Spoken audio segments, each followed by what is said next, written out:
আজকের ইফতারিটা একটু ভিন্ন সাথে করব, কারণ প্রতি ইফতারি খেতে খেতে আর কারো ভালো লাগছে না।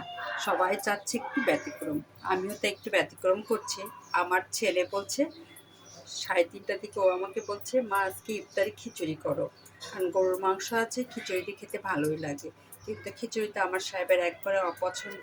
ওনাকে ফোন দিলাম, উনি বললো সমস্যা নেই, খিচুড়ি করলে করো, তবে হালকা একটু ছোলা রাখিও, কারণ ইফতারি মুড়ি দিয়ে ছোলা খেতে খুব পছন্দ করে। আর এজন্য আমি আজকে খিচুড়ি বসিয়ে দিলাম। আমার এই খিচুড়িতে আমি মাসকলার ডাল দিয়ে খিচুড়ি রান্না করছি, এজন্য আগে আমি খিচুড়িটা মাসকলার ডালটা কষাই নিয়েছি, তারপরে আমি কাঠারির চাল দিয়েছি আর একটু সবজি দিয়েছি। তাছাড়াও আর একটু সবজি আছে, টমেটো এটা ওটা, এটা পরে দিব, গলে যাবে এই জন্য।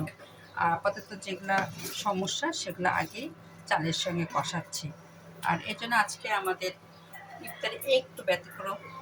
এই ব্যতিক্রমটা হচ্ছে খিচুড়ি। এই খিচুড়ির সঙ্গে থাকছে আমাদের গরুর মাংস। কালকে রাতে রান্না করেছিলাম, রাতে সিএডিতে খেয়েছি। আর একটা আছে আমার ছেলের পছন্দ, যে মা একটু খিচুড়ি রান্না করো, গরুর মাংস দিয়ে খাওয়া যাবে। তাই আমিও চিন্তা করলাম, হ্যাঁ, ছেলে তো খারাপ কিছু বলেনি, যেহেতু আমার গরুর মাংস দিয়ে খিচুড়ি খেতে অনেক টেস্ট।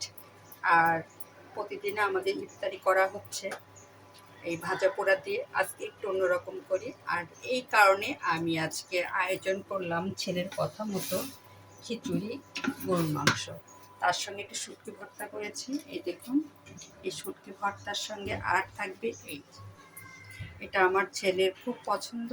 আমি যাই রান্না করি না কেন, আলুর চপ আর বেগুনের চপ করতেই হবে। সরি, আলুর চপ আর ডিমের চপ আমার করতেই হবে। এই জন্য আমি এটাও করেছি, যাতে আমার ছেলে কোনো ঘ্যান ঘ্যান না করে, তার পছন্দ মতো সব কিছু পায়। আর আমার সাহেবের জন্য ছোলা রান্না করেছি। এইগুলো আমাদের আজকের ইফতারি হবে। আর আজকের ইফতারিটা একটু ব্যতিক্রম হবে, খিচুড়ি, গরুর মাংস। মনে হয় খুব টেস্ট হবে, কারণ খিচুড়ি বেশ কয়েকদিন, আজকে 15 রোজা, 14 রোজা পর্যন্ত আমরা প্রতিদিন ভাজা পোড়া খাচ্ছি, আর ভালো লাগতেছে না। আমার মনে হচ্ছে আজকের ইফতারিটা আসলেই ভালো হবে, কারণ একটু ভিন্ন স্বাদে আমরা আজকে ইফতারি করবো।